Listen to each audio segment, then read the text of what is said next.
Good morning, everyone. It is December 1st, 2020. This is another torture report, and I thought I better do a check-in so you know that I haven't gone completely insane. As the gang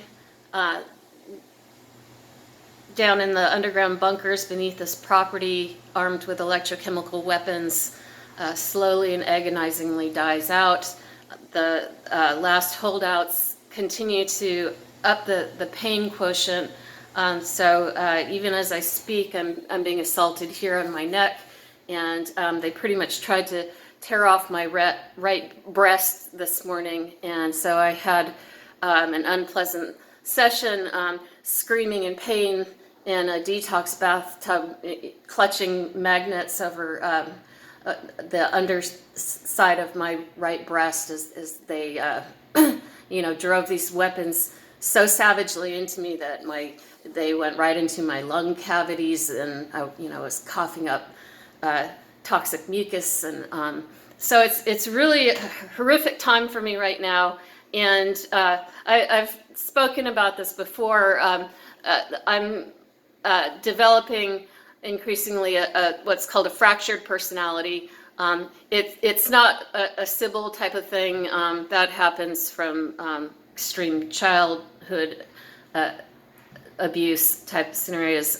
What this is it happens with people who are in extreme trauma over an extended period of time, and at some point helped with my one painkiller other than aspirin, which is alcohol. I can only stand the excruciating pain and the screams and cries of the others being assaulted in those bunkers who are hostage, and the ravenous, feral cussing and abusive language from the gang shooting at me.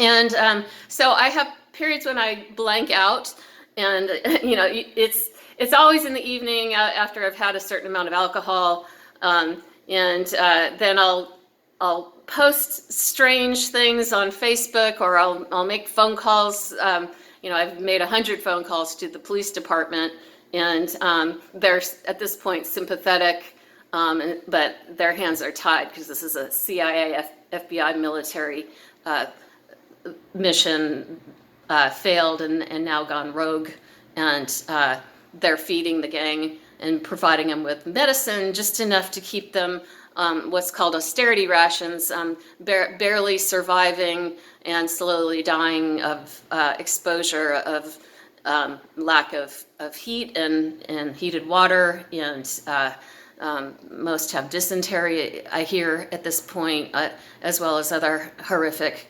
maladies, many incontinent and in diapers, suffering from frostbite and gangrene. So it's just a horrific, over-the-top horror show that our deep state government allows to continue on. I even have the deep state police officers sounding more in alliance with me these days, the ones that are constantly on the speakers in those underground bunkers, beseeching the gang to please get out and stop the horror show and death and destruction that they're causing. And they're basically a murder-suicide cult at this point.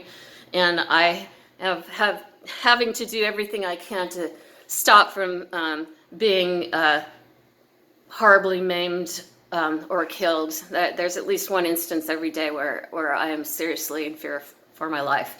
So I apologize for the times I check out and do crazy stuff.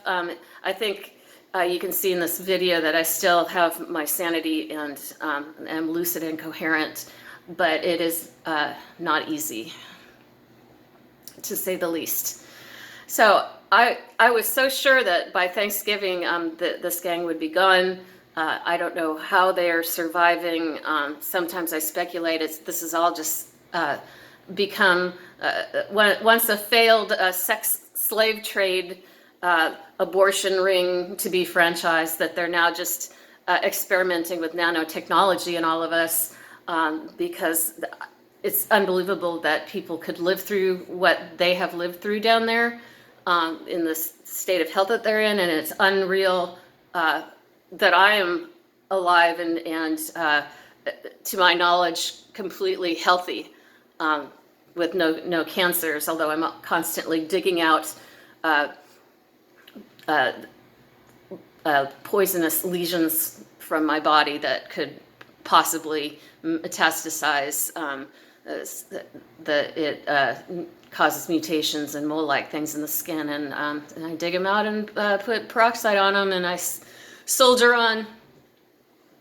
So thank you for all of you who have continued to show your support and concern. I'm so grateful for you, and taking it 1 hour at a time at this point.